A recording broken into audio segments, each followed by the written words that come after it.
Hello, everyone. Welcome back to the Key to Success podcast, where I'm your host, Taraelkee, and I'm back with another amazing guest. I have Dr. Tinisha Parker here today.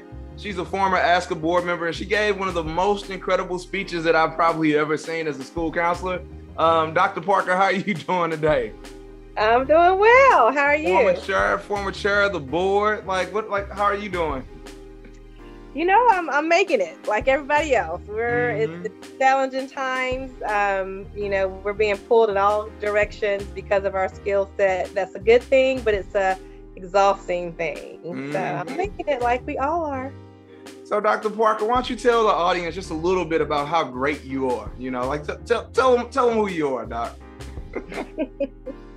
Well, I will share some of my experiences. I let other people put their value on that, but I am fortunate to feel like I am able to make a difference at every level I've been. So I started in the classroom. I was a teacher.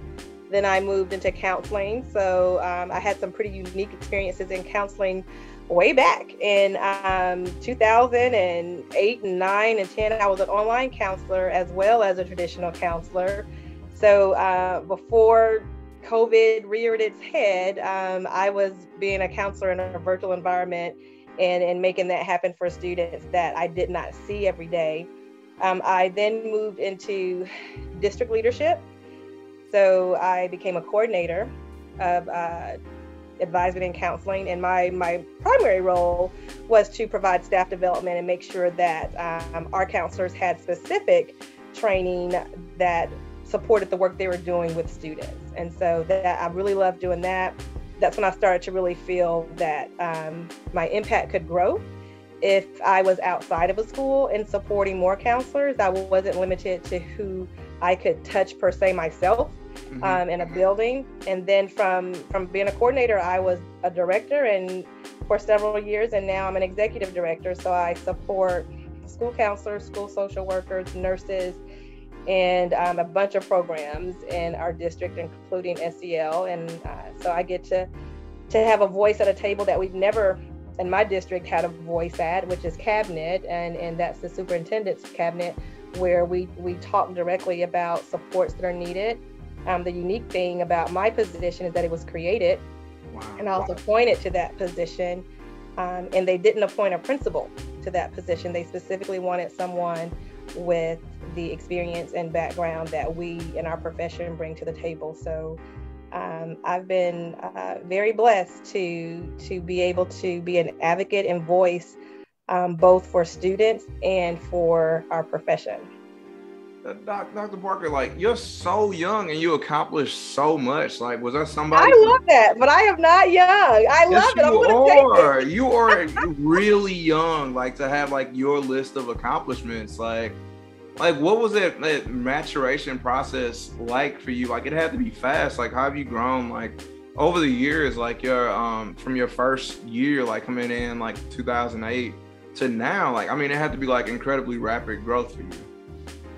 So I began counseling in 2008. I've been in education for 22 years. Okay. So I started in education in 2000. And one thing I've always done and I've always appreciated is having options. So I skilled up when I was younger. I'm going to I'm going to hold on to that young as long as I can. So when I was younger, you're young.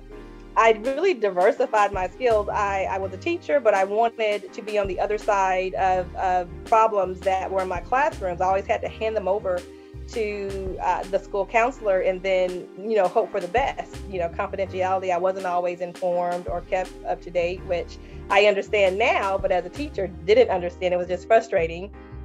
So I got that degree in counseling, but prior to that, I had earned my degree in leadership because I thought, like a lot of young teachers, I wanted to go into administration. But I quickly learned after an internship doing that really wasn't where I wanted to be. And school counseling just was a natural fit for me because I had all the kids. I was the third Black teacher hired of a school of 4,000. And so many students of color kind of just sought me out, as they did the other two Black teachers to kind of just feel community with and feel supported in a different way.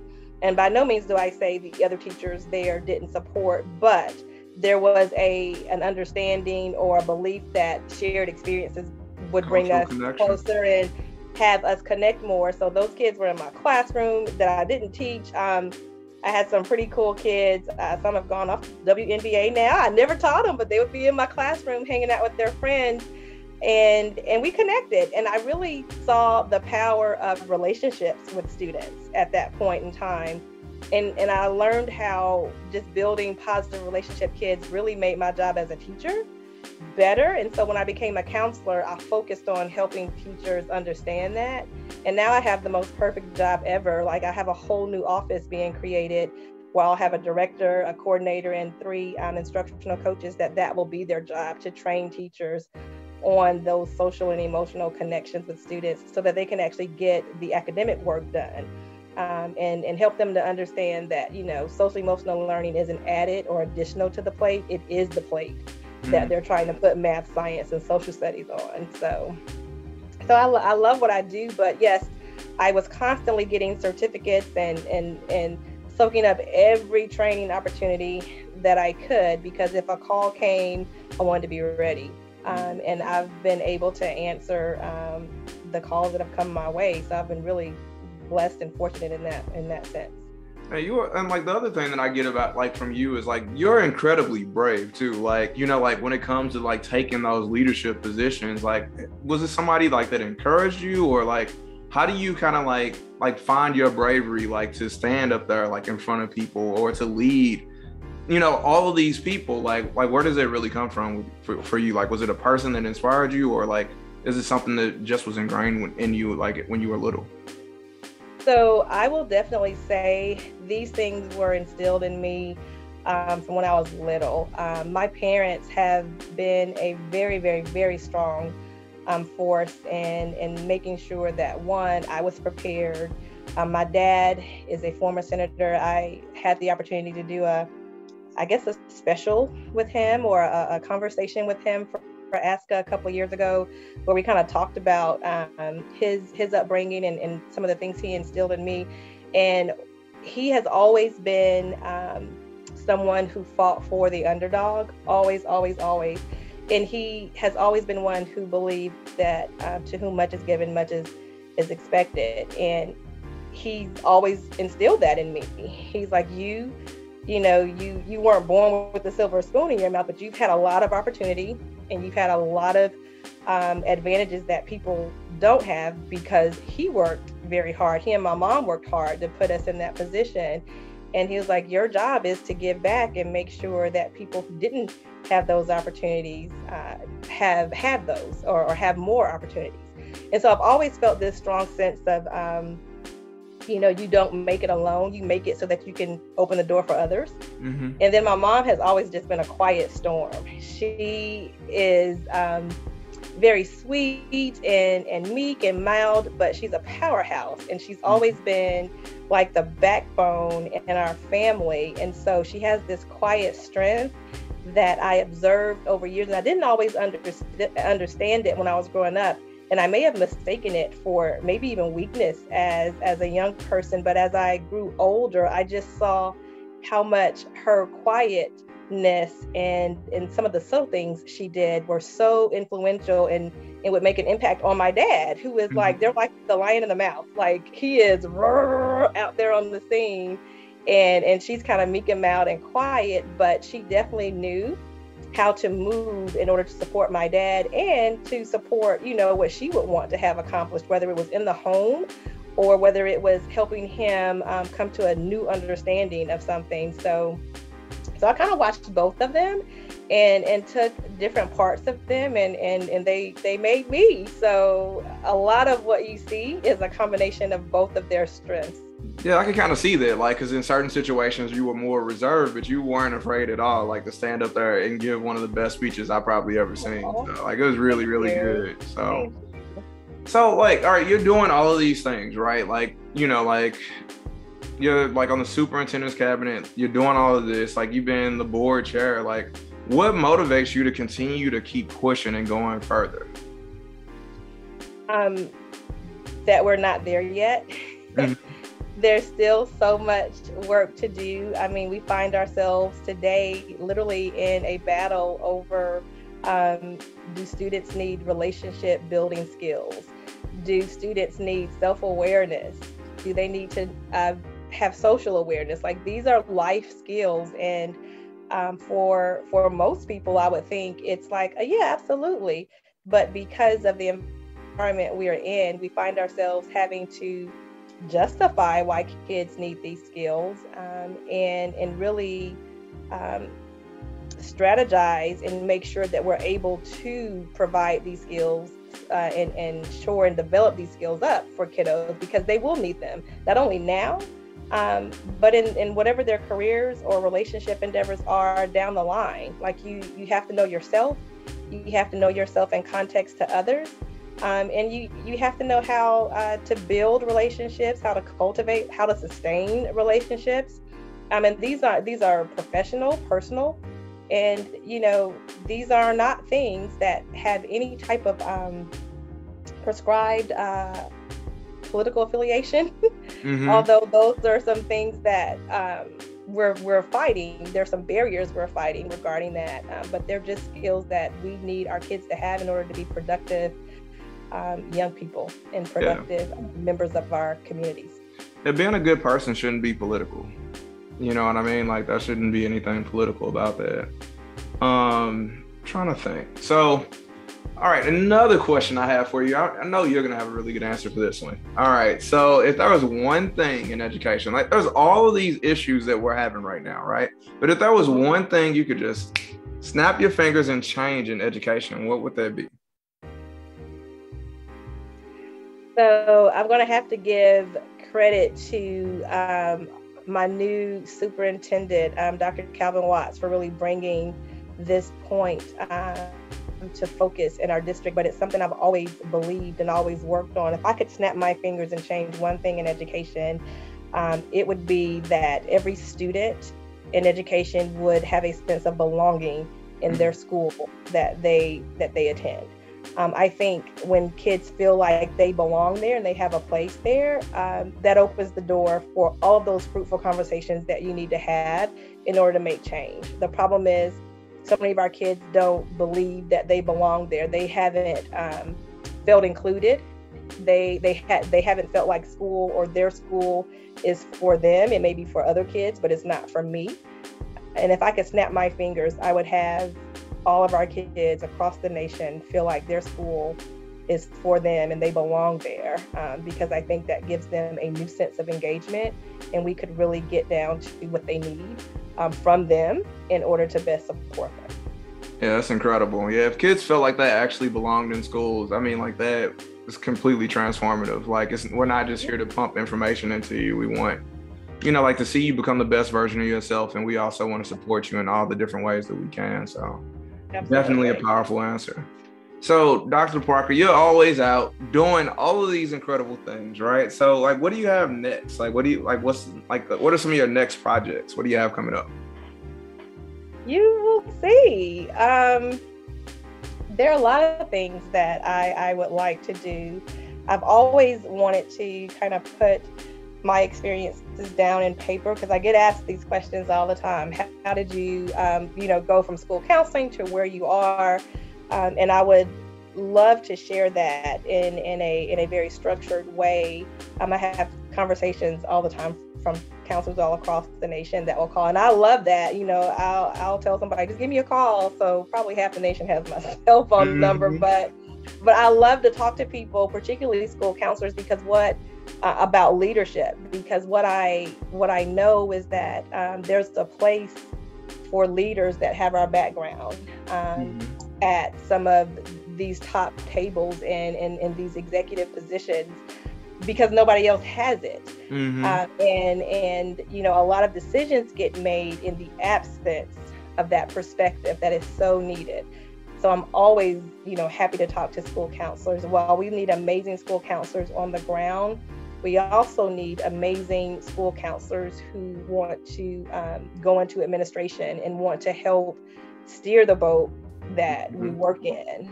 So I definitely have some aspirations of one day when everything slow down, which I don't know when that'll be, but trying to get that in a format that can be shared more widely than just calling me. Could it be a 4-letter word that starts with a B and ends in a K? Perhaps. Perhaps. I'm like, we need the Dr. Parker book. I'm like, come on, just say it. Like, we need the book. Look, I have a budding film student. My senior in high school, she actually just got accepted to SCAD and is super excited. The Savannah School of Art and Design, and she wants to go into film and television.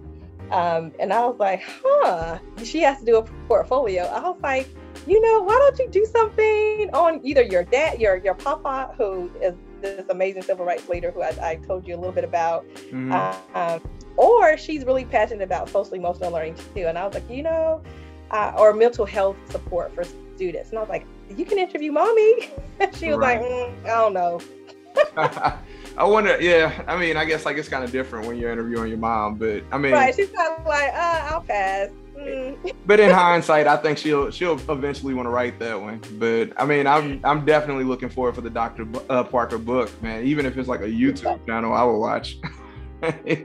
Yeah. So yeah, I definitely wanted to also work. I love working with school districts. I've been able to do that a little bit, and that's kind of like a new passion.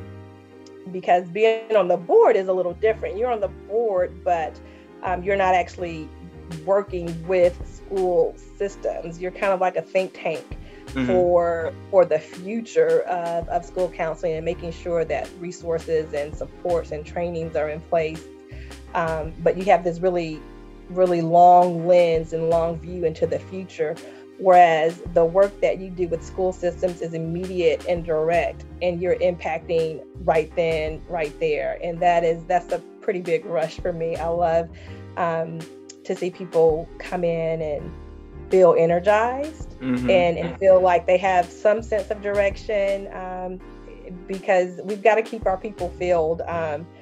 You guys, our buckets are running pretty low right now. We're being pulled, like I said, in so many directions. So I love to be that voice that sometimes is what somebody needs to hear to say, okay, I can keep going. Absolutely. We could definitely use your voice. So thank you. So Dr. Parker, all right, so you've accomplished amazing things, like in your very short career, your short 22 years in your young career as an educator. What would you say have been your keys to success, like over this time? If you were talking to a younger you. Right. And I literally was talking to a younger me probably 3 weeks ago from California after doing a presentation out there. She reached out via email. I was like, give me a call. This isn't an email. And we chatted for about 45, maybe an hour. And she asked that exact question. And one of the things that I told her is, if your school system, and she happens to be in a pretty amazing school district that offers a lot of staff development, I was like, take if there are certificates or trainings that you can get, take all of that. If there are certificates that you can earn through those things, definitely do that. If you're thinking about going to school for advanced degrees, be really strategic about the advanced degrees that you're wanting to get. Make sure they open broad doors for you and don't only keep you in a narrow pathway. And I told her to seek mentorship. Like, relationships are so key. Reach out to people. I was like, I'm so glad you emailed me because I didn't know you were out there. I would have loved to have helped you, but I until you reached out to me, I didn't know you would, need this help or your name. And I said, now, we have a connection. You have my cell phone. I have your cell phone. You can call me if you need anything. So I think maybe going beyond your comfort zone and just reaching out there for people and saying, hey, let me know your story. I want to do X, Y, and Z. How did you do it? What advice would you give me? Not being afraid to ask those questions. I know we typically think we don't want to bother anybody and don't, bother and be pesky. But I think people in our position, particularly in the counseling field, we know that we need more of us. So I'm always happy to share the pathway and be a resource for folks who are trying to do work similar to what I've done and beyond what I'll be able to do, because there's some rock star out there that'll come and do 10 times things better than I have and make an impact that, you know, hopefully I'm helping pave the way along with so many others so that that can happen, right? You know, that's the only way our profession continues to move forward and continues to be relevant. So that's what I would say. Relationships and mentorships, definitely skill yourself up so you're always ready. And don't be afraid to kind of, like you said, jump out there, volunteer for certain things.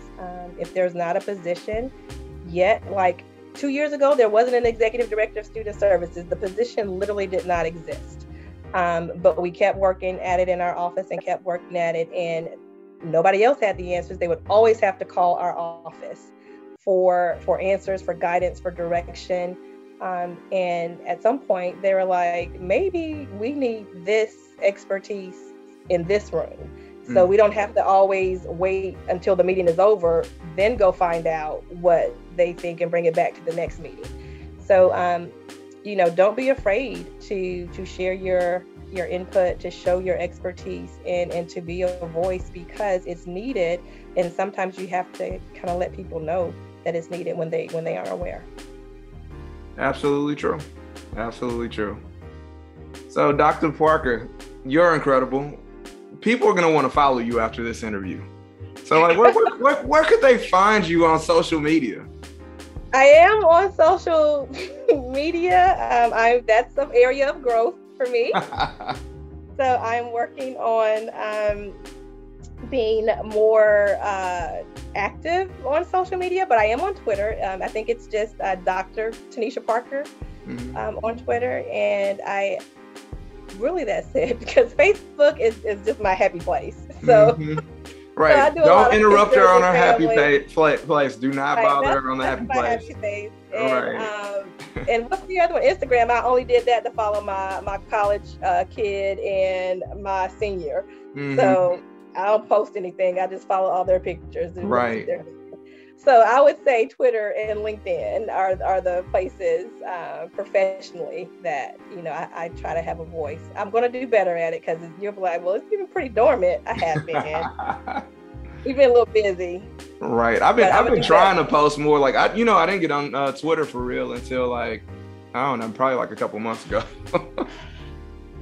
Yeah, and then I got locked out of Twitter. I was like, Laura, because I have the Laura Ross that works in my district. I was like, how? I got locked out. She was like, probably because you sent those Ray-Ban thing. I was like, I didn't do that. I don't know. So I was locked out of one account. You were spamming people. She said they probably thought you were a spammer. I don't know. So then I had to create another profile. I don't know. It's complicated. Complicated relationship with social media. I'm trying to figure it all out. Yeah. I'll do better. Well, Dr. Parker, I can't thank you enough for this amazing interview. Like, people, like, keep following the channel, because, like, we're gonna try to keep having great interviews like this one with Dr. Parker. Once again, your energy is infectious. I know you'll keep it up. It'll be okay. I mean, after Dr. Parker, there might be a little drop off.